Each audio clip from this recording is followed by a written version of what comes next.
Hello नमस्कार सभी साथियों का स्वागत। अगर साथियों बीएसटीसी या पीटीटी की अगर आप तैयारी कर रहे हो, बिल्कुल सही जगह पहुंचे हो। आज की अपनी क्लास रहेगी जनरल साइंस की।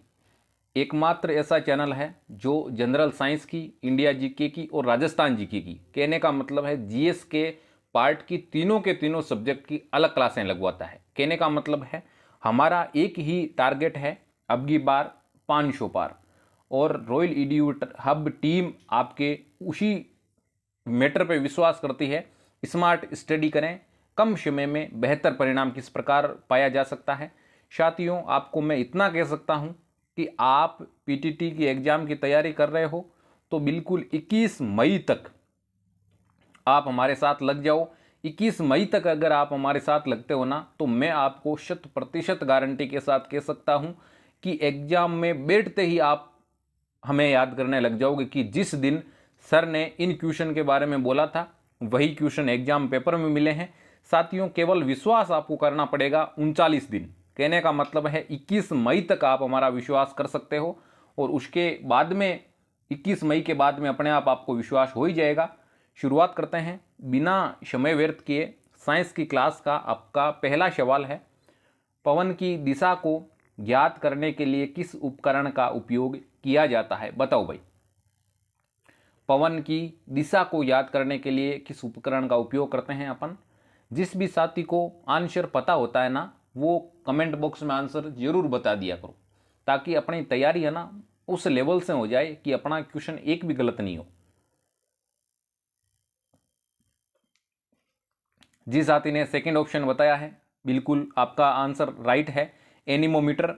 पवन की दिशा को ज्ञात करने के लिए कौन से उपकरण का उपयोग करते हैं भाई अपन? एनीमोमीटर का। साथियों, सेकंड ऑप्शन बिल्कुल राइट आंसर है। जिस भी साथी ने दिया है, आपका जवाब बिल्कुल सही है।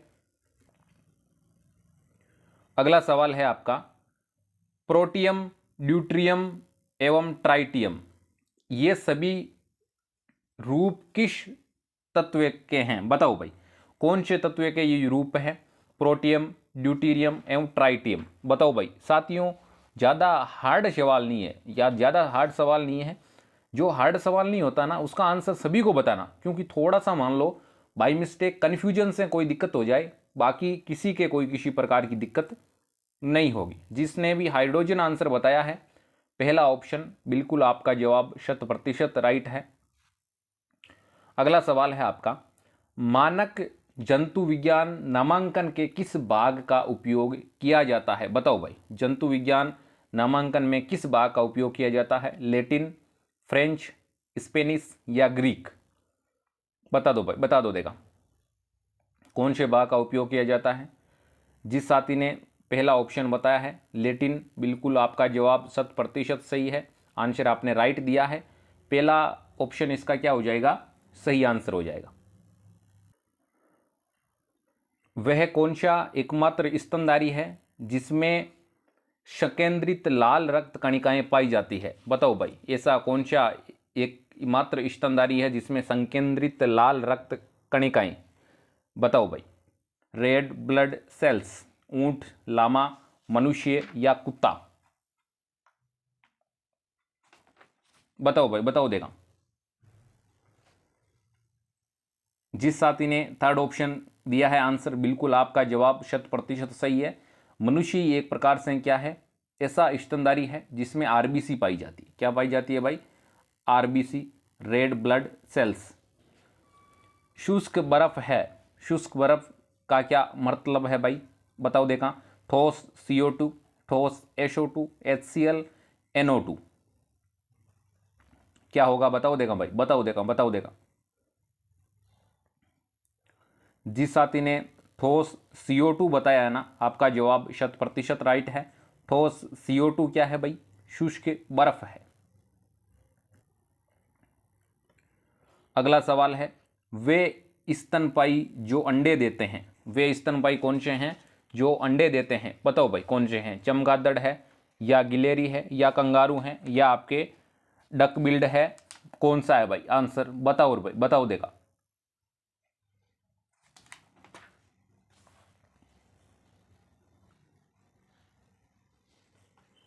जिस साथी ने चमगादड़ आंसर दिया है, आपका जवाब बिल्कुल सही है।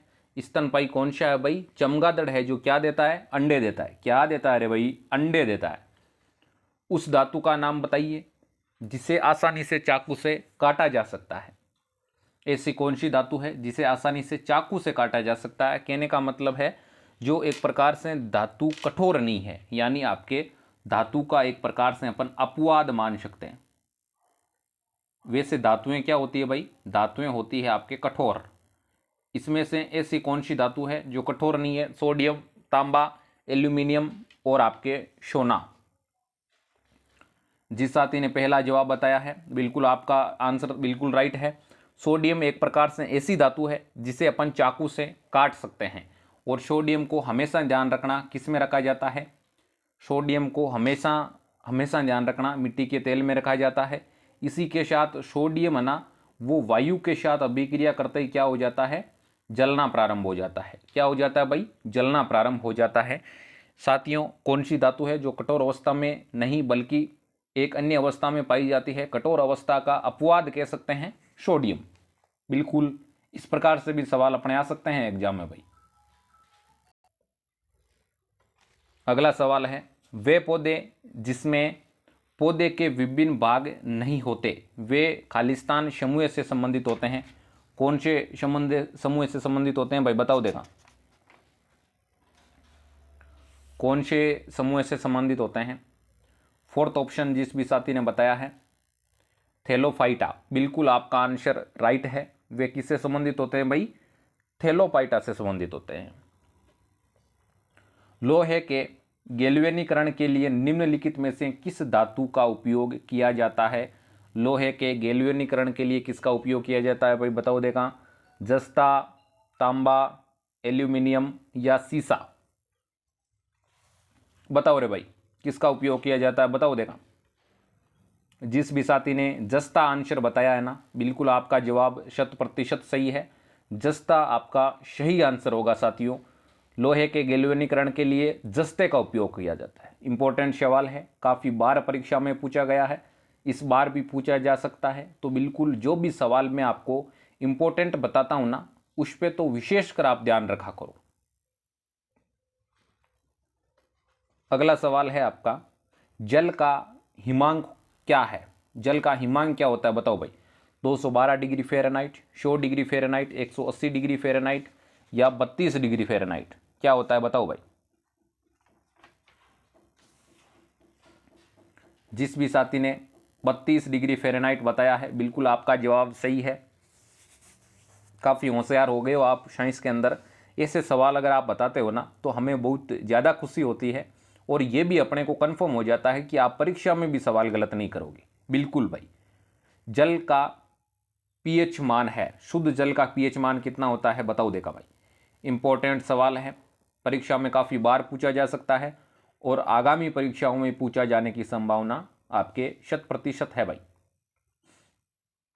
बताओ देगा भाई, शुद्ध जल का पीएच मान कितना होता है? 7 से कम, 7 से अधिक, 7 के बराबर या आपके 0 के बराबर? किसके बराबर होता है भाई? बताओ देगा। बता दो भाई, बता दो देगा। जिस साथी ने 7 के बराबर, यानी आपके जो पीएच स्केल होती है ना, वो 7 से लेकर 14 के बीच में होती है। 0 से लेकर 7 आपके होती है अम्लीय, 7 पे आपके होती है उदासीन और 7 से लेकर 14 के बीच में आपके होती है क्षारीय। क्या होती है भाई? क्षारीय। तो साथियों, शुद्ध जल का पीएच मान कितना होता है भाई? 7 के बराबर होता है, यानी उदासीन होता है शुद्ध आपके जल।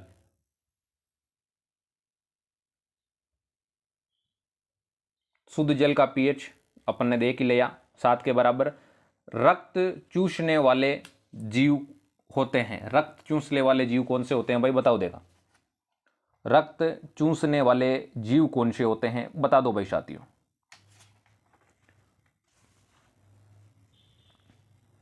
जिस भी साथी ने जोंक बताया है, बिल्कुल आपका आंसर 100% राइट है। थर्ड ऑप्शन अपना क्या हो जाएगा? राइट आंसर हो जाएगा। अगला सवाल है आपका, विटामिन सी का और अन्य नाम क्या है? विटामिन सी को और अन्य नाम से किस नाम से जाना जा सकता है भाई? सिट्रिक अम्ल, एस्कॉर्बिक अम्ल, कार्बोनिक या आपके फोनिक अम्ल? बताओ देगा भाई, बता दो भाई, बता दो देगा।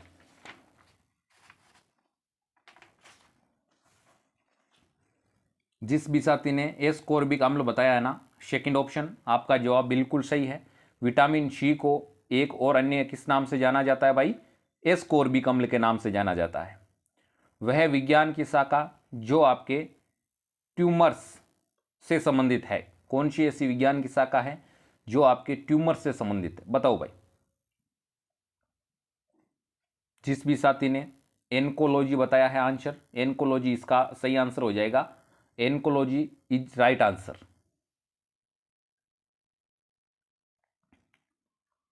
ये सवाल तो अपन ने पहले ही कर लिया, एनकोलॉजी होगा इसका सही जवाब। आधुनिक आणविक सिद्धांत का प्रतिपादन किसने किया भाई? बताओ, इंपॉर्टेंट सवाल है, काफ़ी बार एग्जाम में पूछा जा चुका है। बताओ भाई, आधुनिक आणविक सिद्धांत का प्रतिपादन किसने किया? फेलिक्स होफमैन ने, रदरफोर्ड ने, जॉन डाल्टन ने या आपके ब्लेज पास्कल ने? बताओ भाई किसने किया? जिस साथी ने पहला ऑप्शन आंसर दिया है, बिल्कुल आपका जवाब सही है। फेलिक्स होफमैन ने किसका किया भाई? आधुनिक आणविक सिद्धांत का प्रतिपादन किया। तो साथियों, आज की क्लास थी अपनी साइंस की। साइंस में अपन ने वेरी वेरी इंपॉर्टेंट क्वेश्चंस के बारे में बात की थी, जो लगभग हर बार परीक्षा में पूछे जाते हैं और इस बार भी परीक्षा में पूछे जाएंगे। साथियों, केवल मैं आपको इतना विश्वास दिला सकता हूँ, 21 मई तक आप हमारे पर विश्वास कीजिए। मतलब रॉयल ईडीओप टीम आपके लिए ऐसा मैटर तैयार कर रही है जिसमें आपको कम समय में अधिक सफलता मिले, या मैं यूं कह सकता हूं कम समय में अधिक नंबर लाने का प्रयास आपको अगर करना है तो हमारे साथ केवल और केवल आप 39 दिन जुड़े रहे। 39 दिन हमारे साथ जुड़े रहते हो तो 100% सफलता आपको मिलेगी, ये मैं दावे के साथ कह सकता हूं। साथियों, मिलते हैं जल्द ही अगली क्लास में। तब तक इस क्लास को जहां तक संभव हो आप ज़्यादा से ज़्यादा शेयर करें, ताकि हमारा मोटिवेशन है बहुत अच्छे लेवल का बने, हम बेहतर से बेहतर मैटर आपको देने का प्रयास करें।